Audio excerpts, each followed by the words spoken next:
Hey, hi, good evening from London, England. Oh, sorry, should I say good morning to you? Or is it good afternoon to you, wherever you're watching around the world? Are you watching in Japan? Is anyone watching in United States of America? Is anyone watching in St. Lucia? Is anyone watching in Fiji? Is anyone watching in Denmark? Anyone watching in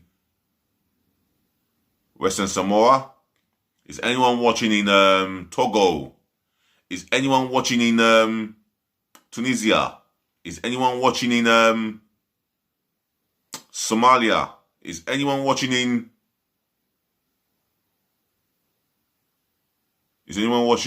Sweden? Is anyone watching in Costa Rica? Are you watching in Serbia? Or are you watching in Montenegro? Shout out to the Montenegros. Or or is anyone watching in North Macedonia? Is anyone watching in North Korea? Anyone watching in Morocco? Is anyone watching in Spain? Anyone watching in South Korea? Or is anyone watching in Mexico? Is anyone watching in Nigeria? Or are you watching in Bermuda? Doesn't matter where you're watching. This is your host, your guy himself, DLG Reppin. Yes, the one and only. Here I am again. Delta Delhi London Guna. Reppin. Romeo Echo Papa Papa Indigo November. Yes, D is for Delta, by the way. So before I get going, make sure you smash the thumbs up like button. Leave your reaction, your opinion, etc. in my comment section below. Smash the thumbs up like button for me, and make sure you smash that subscribe button for me, That's myself and I only. Yes, I am saying please subscribe to DLG Reppin for me. Smash that subscribe button left, right and centre and hardcore. Abundantly and passionately for me. So this is my Premier League reviews of all the goals and the actions and the talking points. And it all started on Friday with Newcastle United 1, Aston Villa 1. Now this is a game that was mainly dominated by the home side. I think the home side had the better of the first half in terms of the chances. Aston Villa came close as well in that first half, but it's mainly dominated by the home side. There were good saves from Dubravka and Martinez each. I think they had a save each. And in the second half, I think it was Aston Villa who got the opening goal. I think they were pushing for the opening goal, and they were the better, and I think they had the better of the chances. I think they were much improved, and they got the first goal, be it through a known goal by I think Kieran Clark got the own goal. Ollie Watkins attempted header. It was going wide until Kieran Clark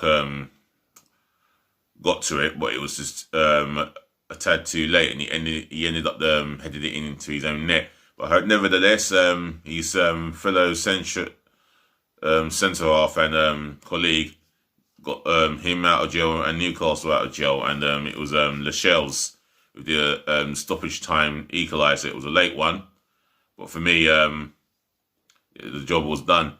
However, it's still a point apiece, and it finished Newcastle United 1, Aston Villa 1. Saturday's game, first game of Saturday, I think it was Fulham versus Manchester City. Why do I keep saying United? That was Sunday. Man City were overall dominant in the first half. Chances created. Fulham survived a number of scares with the opportunities Man City were creating. Areola had to make a couple of good saves. It just says it all about Fulham in that first half. They were under pressure. they came up against a fantastic team, and this very special, fantastic team will go on to win the Premier League later on this season. And in the second half, well, they just blew Fulham apart. 15 minutes of greatness from Man City, exquisiteness. But yeah, Fulham were the cause of their own downfall. The first goal, in fact, all three goals were their downfall. The first goal from a set piece, defending was appalling. The marking was appalling. John Stones, it landed nicely to him, and he was pleased with that goal. That's his fifth goal this season. Second goal, well, a calamity at the back. And before you know it, it was Lamina who had the ball.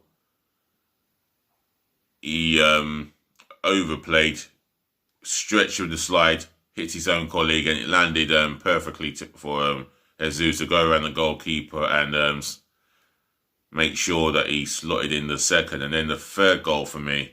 Oh, who's got the third goal? How does it go out of my memory? Yeah, the penalty. Adebayo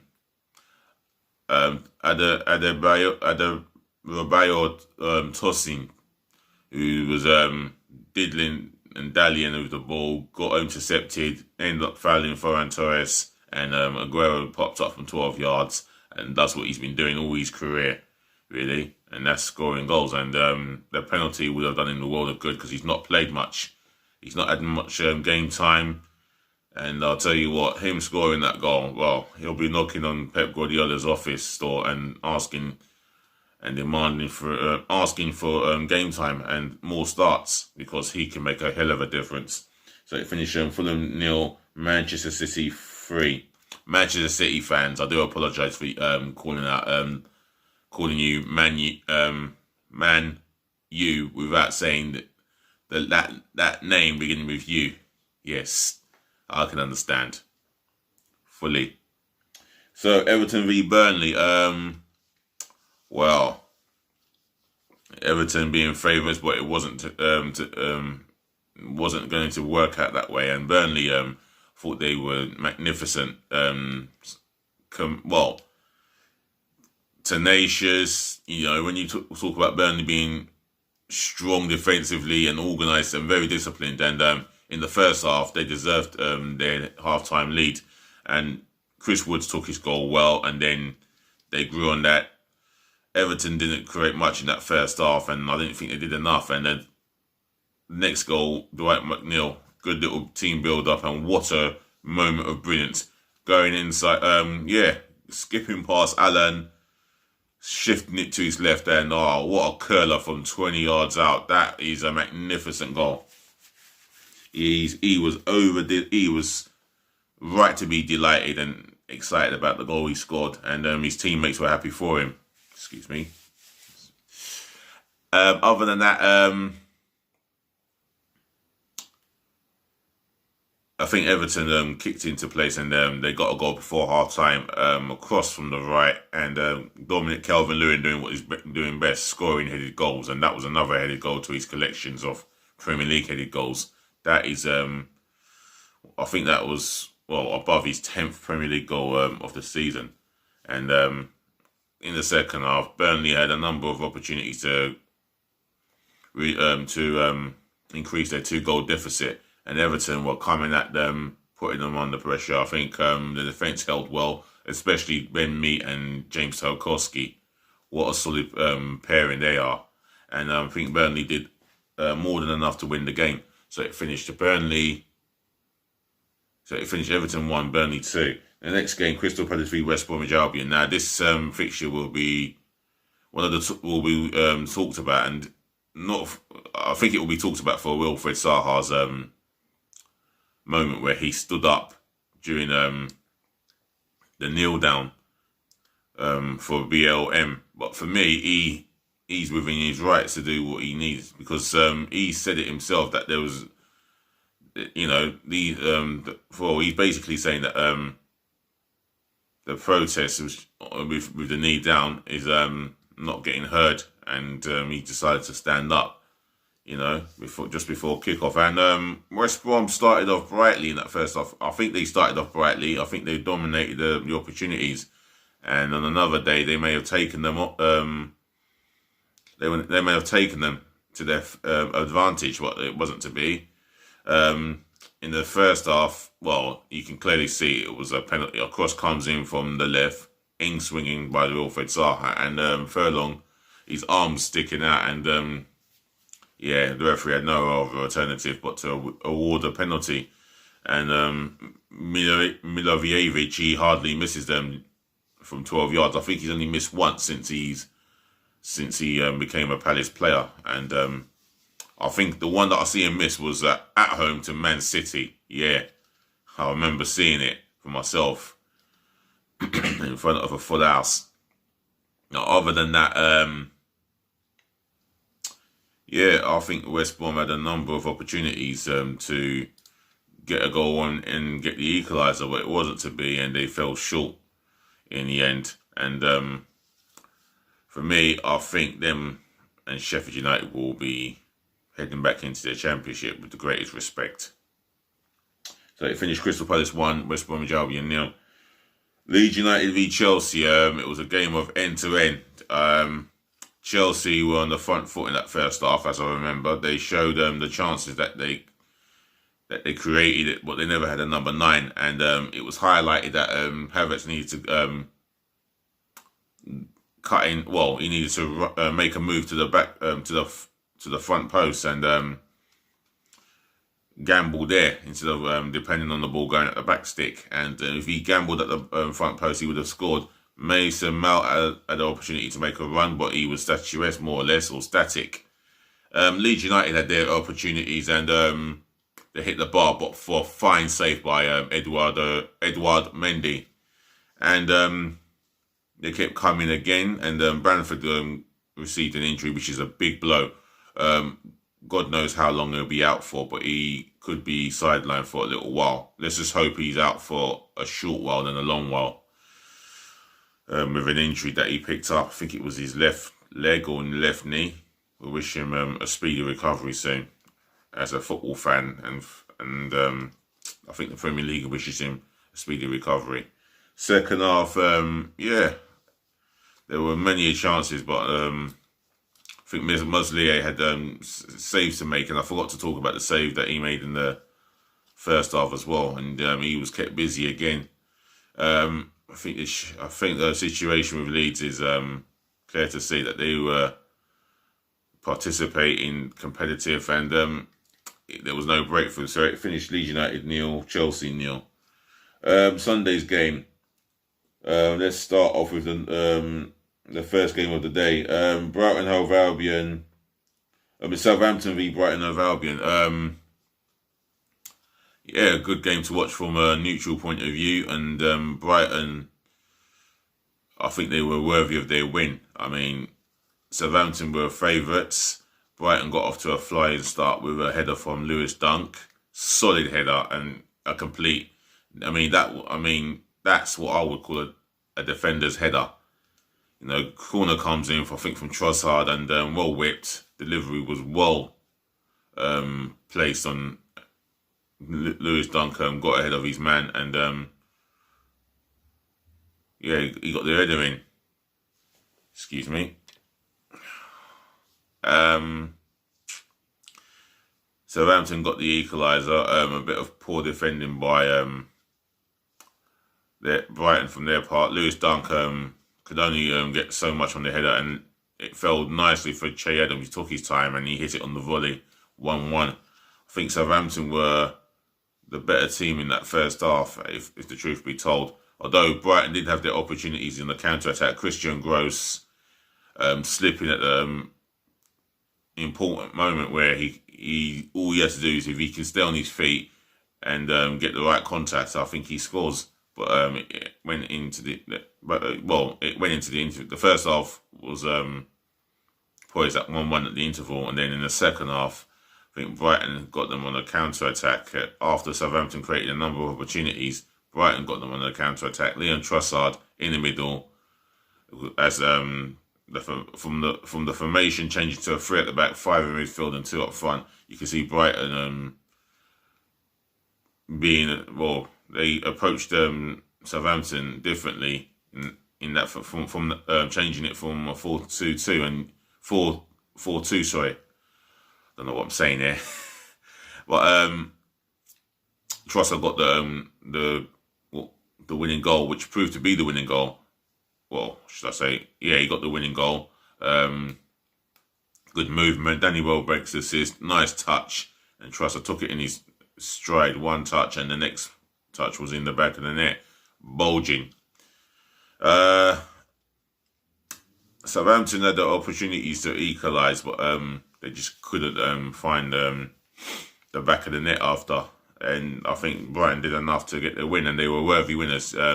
Defensive organisation, tactical planning, changing, and they got over the line. So that was a massive 3 points for Brighton away to Southampton. So it finished Southampton 1, Brighton 2. Arsenal v Tottenham Hotspur, and for Arsenal, the Gunners, yeah, they started off the first 10-15 minutes brightly. They were on the front foot. Emile Smith-Rowe was unlucky with a shot that he had, came off the bar.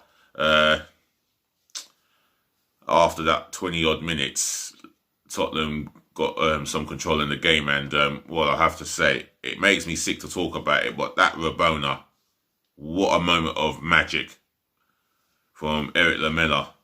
But he was always set out to wind up the Arsenal players, and, you know, they say karma is a bitch, and he knew about it because he got sent off later on in that game. And in that first half, Arsenal still pressed for the equaliser, and they got what they deserved. Good build, good bit of play from Tierney. Whipped it, goes past Doherty on the outside, whipped in the wicked crossing, and Odegaard was there to be on the end of it. Although it was a deflection, if not for the deflection, Lloris would have had it covered. But I think the shot came off the ankle of Alderweireld. Awkward spin, and it ended up nestling into the back of the net past Lloris, and we went into the interval at 1-1. As an Arsenal fan, I was pleased with that first half, and even Jose Mourinho said 1-1 flattered them because they were poor in that first half, and that's coming from their manager.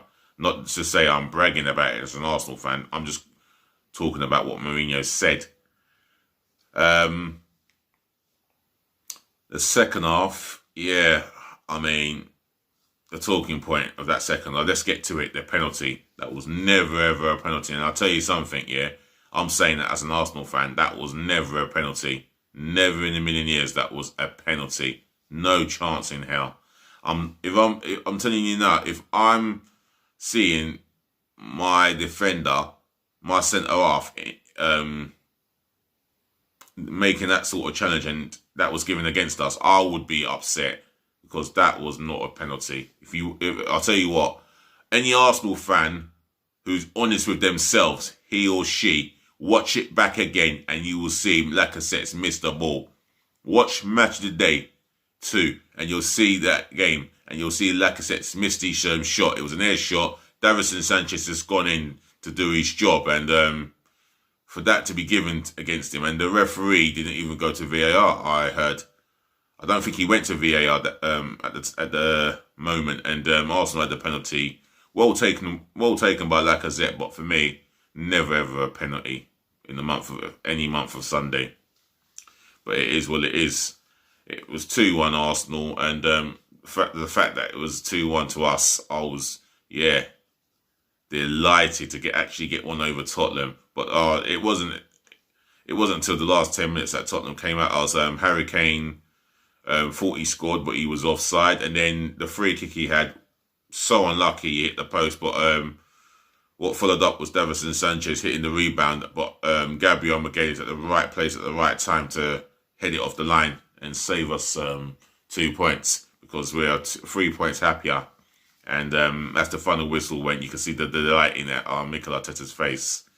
So in the end, it finished Arsenal 2, Spurs 1.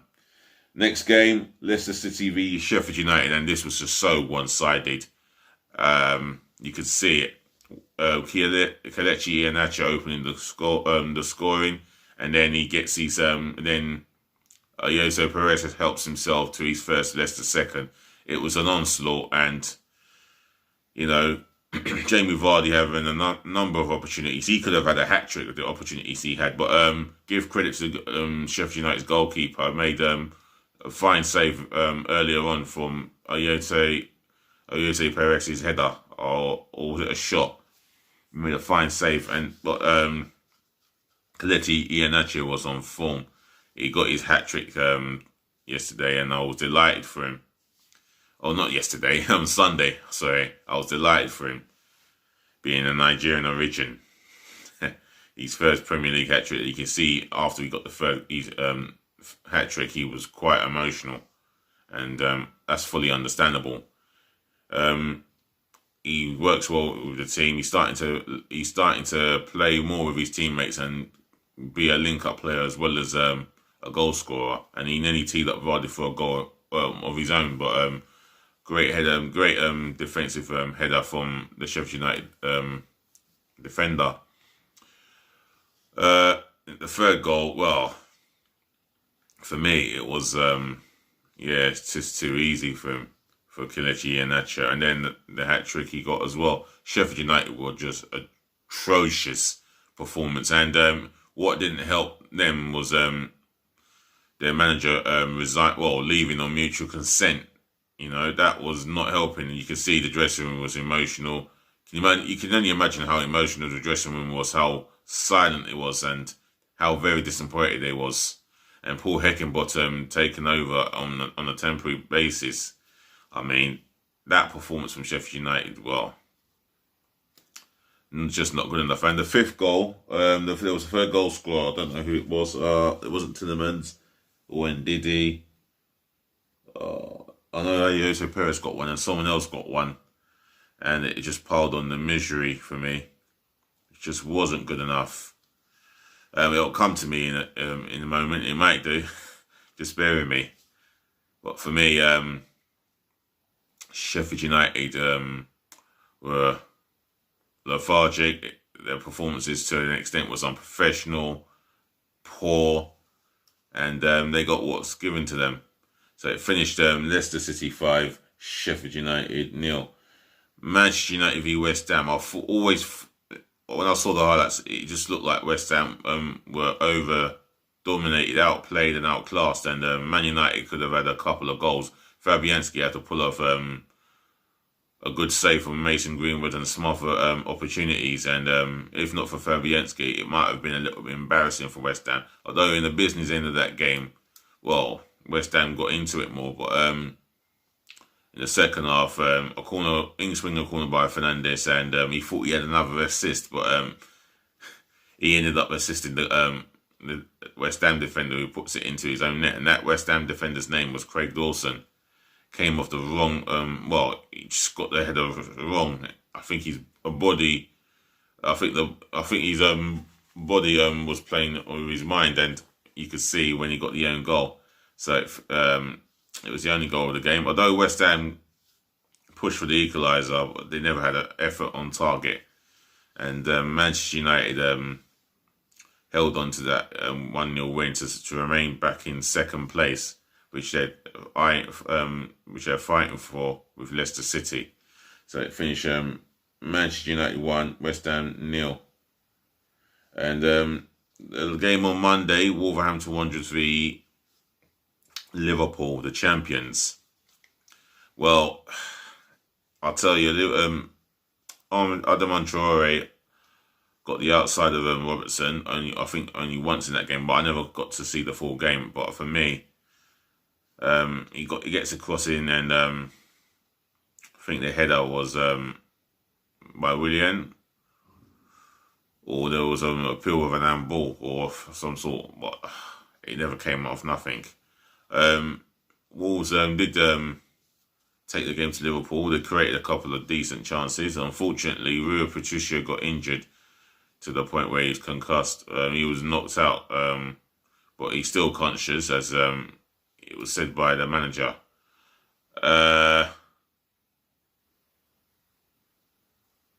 Yeah, Diego Jota getting the only goal of the game against his old club. When Rio Patricio looks back at it, he'll feel disappointed that he did not keep it out at the near post. Mane had an opportunity before that. His header went wide. And in the second half, I think Conor Cody should have at least asked the goalkeeper questions, because Alisson early in that game, he was he made a mistake from the cross, but it never came to anything. He did get the ball at the second time of asking. That cross I was talking about earlier, when he got the better of Robertson and found a decent crossing, but Alisson had nothing. Alisson got lucky there. Second half, Wolves were pushing on for the equaliser. Conor Cody with that header, as I already said, he should have done better. And Liverpool had the opportunities to seal the game off, but nevertheless, they've done enough to get the win. And it's another 3 points for the champions. So it finished Wolverhampton Wanderers 0, Liverpool 1. So that concludes my Premier League review. Again, like, comment, share to your friends and your family, and subscribe to DLG Reppin, please. Otherwise, I say ladies to the gentlemen, to the boys to the girls, thank you for listening, thank you for tuning in and always watching. Also, thank you for always putting up with me as you do. I'll be back hopefully later on with another content, and I want you guys to enjoy the evening. If you're not sleeping in bed, make sure you stay safe and be good to yourself. You are tucked up in bed wherever you are around the world. Rest well. Otherwise, I'm out of here. I'm going to say peace again, love again, and bless again before I go. Another day tomorrow. Yes, another video from me, of course, definitely. And make sure you be nice.